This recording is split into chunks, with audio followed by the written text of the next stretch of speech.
Presentando a la sociedad concepcionera en cortos tiempos. Por lo tanto, bienvenido también, porque entiendo todos estos temas que estamos abordando. De hecho, que los que más deben estar comprometidos en esta cuestión debe ser el sector de la educación. Señoras y señores, quiero algunas consideraciones sobre el currículum del compañero Hugo Pereira para conocerlo un poco más. Nos indica que él nació el 18 de enero del año 1977 en la ciudad de Concepción, Paraguay. Es licenciado en Ciencia de la Educación con énfasis en Ciencias Sociales por la Universidad Tecnológica Intercontinental UTIC. Defendió el 16 de mayo del año 2008 la tesis Departamento de Concepción, Riqueza y Desigualdad Social, obteniendo por parte de la mesa examinadora la mejor calificación, que es este documento que lo mencioné al principio. También el licenciado Hugo Pereira ha participado de cursos de posgrado en didáctica universitaria en la Universidad Técnica de Comercialización y Desarrollo, además del curso de especialización en metodología de investigación en la Universidad Nacional de Concepción. Formó parte del primer equipo de investigadores de la función pública de Paraguay, tras haber sido seleccionado entre 39 postulantes por la Secretaría de la Función Pública de la Presidencia de la República.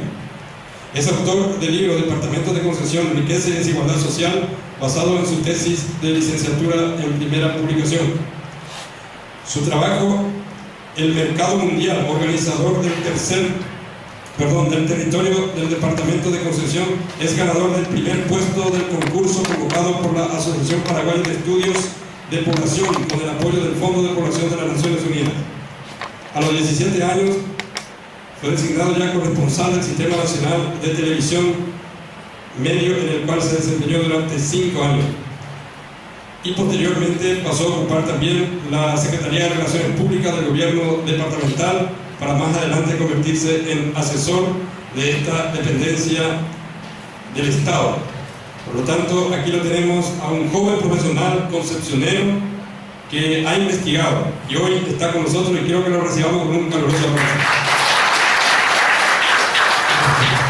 Vamos a comenzar hablando del Departamento de Concepción, que como decíamos es el departamento que más conocemos y sobre el cual hemos trabajado.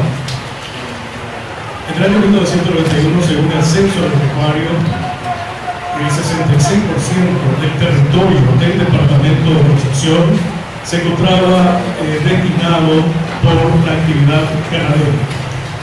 17 años después, el censo agropecuario del año 2008 encuentra ya una situación bastante diferente.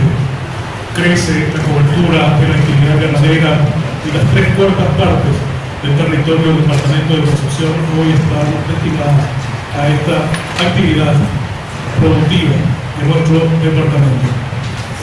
Esto se da en el marco del gran crecimiento del ingreso generado por la exportación de la carne. Paraguay exportaba en el año 1997 menos de 50 millones de dólares.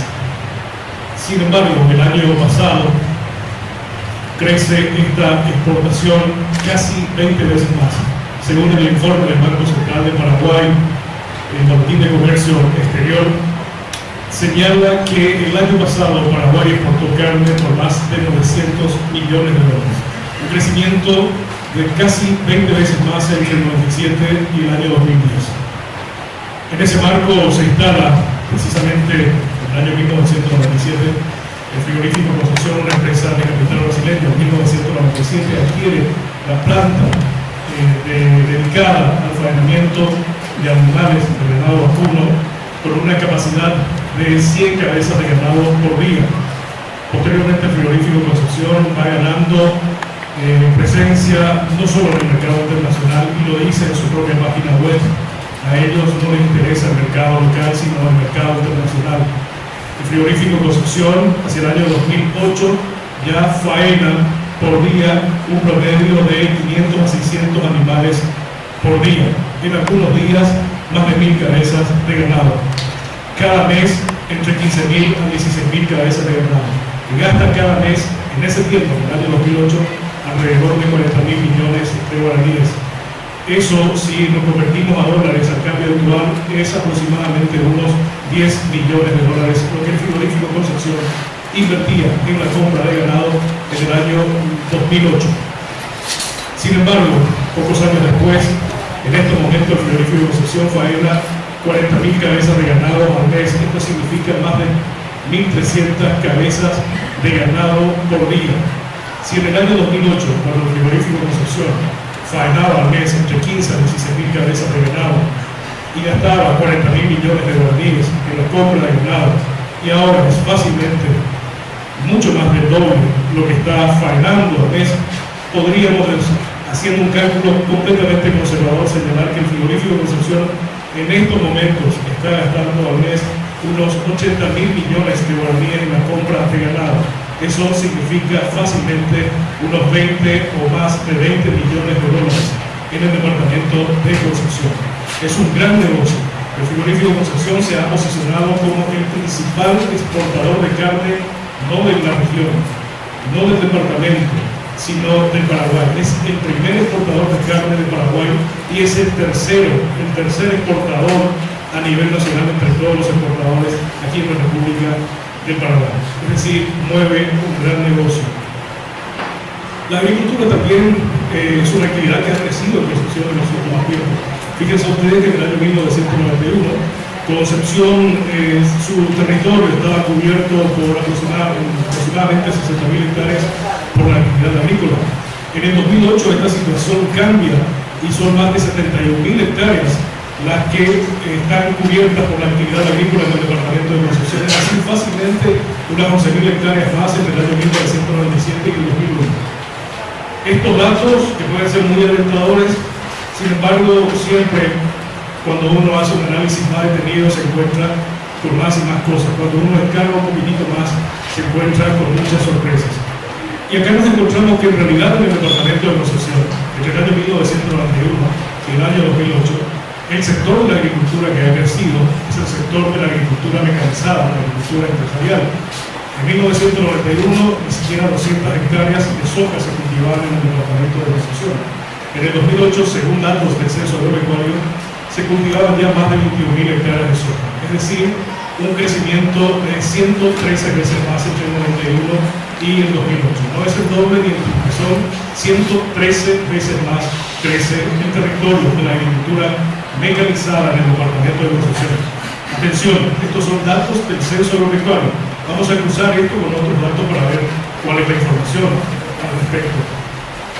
Nos encontramos entonces que si restamos al territorio agrícola del departamento de Concepción del año 1991, las 187 hectáreas de soja que se cultivaban en ese tiempo, y le restamos las más de 21.000 hectáreas en el año 2008 al territorio agrícola del departamento de Concepción, nos encontramos con esta realidad.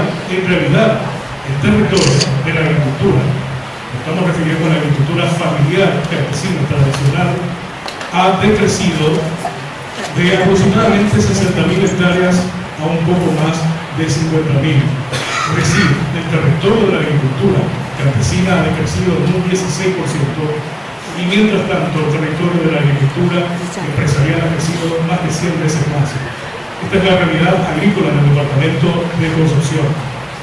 Alguien me preguntaba en una oportunidad dónde está la soja en Concepción. No se ve la soja. El problema es que no se ve si uno no lo mira, si uno no lo busca, y si uno no lo ve, a veces debe ir a la ruta. Pero desde el aire hay satélites que toman fotografías todos los días y eso nos permite saber cuál es nuestra realidad. Fíjense que en el año 2008, a principio del año 2008, en Concepción ya se tenían más de 18.000 hectáreas de soja aquí en el departamento de Concepción. Termina el año 2008 y ya son casi 26.000 hectáreas de soja. Estos son datos procesados, interpretados por la organización ecologista Cuidar Paraguay, a los efectos de este y otros estudios llevados adelante sobre la realidad social de Concepción. Y se entiende la soja, si ustedes se fijan, sobre los distritos de Orqueta y Villalú. Esos puntos en color amarillo del anterior mapa, en este color anaranjado, son cultivos de soja. En el 2010, datos más recientes de la Cámara Paraguaya de Exportadores de Cereales y de Laquinosa, Capeco, señala que en Concepción ya se tienen más de 30.000 hectáreas de soja. de 18.000 al principio del año 2008 se ha pasado a más de 30.000 en el año 2010, según incluso la parte interesada, la Cámara Paraguaya de Exportadores en el ámbito de la FINOSA, que nuclea a los grandes productores de soja de nuestro país. Se extiende, como decíamos, la soja en el Departamento de Producción sobre los distritos de Orqueta y Guillermo. Esto no es un dato menor de ninguna manera, porque en Orqueta y Guillermo vive más de la mitad de la población rural del Departamento de Producción. En Orqueta y en Guillermo trabaja el 60% de la población económicamente activa dedicada a la agricultura. Es decir, la agricultura empresarial se extiende sobre el territorio campesino y eso ha dado origen a los conflictos que se han presentado, de los cuales todos estamos enterados, pero no debidamente de todos sus antecedentes, lo cual lleva a que los medios de comunicación lleven este tipo de conflictos hacia, lamentablemente hay que decirlo, su interés. Cada vez ver un canal de televisión, escuchar la radio, es una opción que se ha convertido verdaderamente en una pérdida de tiempo. Si uno quiere enterarse de la realidad paraguaya, es mejor buscar uno mismo su propia información, porque si uno va a escuchar lo que dicen los medios de comunicación, termina teniendo lamentablemente información basura. En Curuzú de Hierro se encuentran ambos modelos de desarrollo: el modelo de la agricultura empresarial y el modelo de la agricultura familiar campesina, frente a frente, como ustedes están observando. La agricultura empresarial frente a las casas de las familias campesinas del departamento de Concepción. Esto es en Curuzú de Hierro, a unos 100 kilómetros al este de la ciudad de Concepción. Desde el año 2006 comienza el conflicto en esa zona, en donde los pobladores de Curuzú de Hierro comienzan a denunciar ante las autoridades correspondientes la fumigación indiscriminada de agroquímicos. Esta es una información que no lo publica un diario alternativo, lo publica el diario de ese color, y que dice con todas sus letras lo que ocurre en Curuzú de Hierro: daños producidos en el ojo, en la piel, en el estómago, y otros son denunciados por los pobladores de Curuzú de Hierro como consecuencia de su exposición a la fumigación por agroquímicos.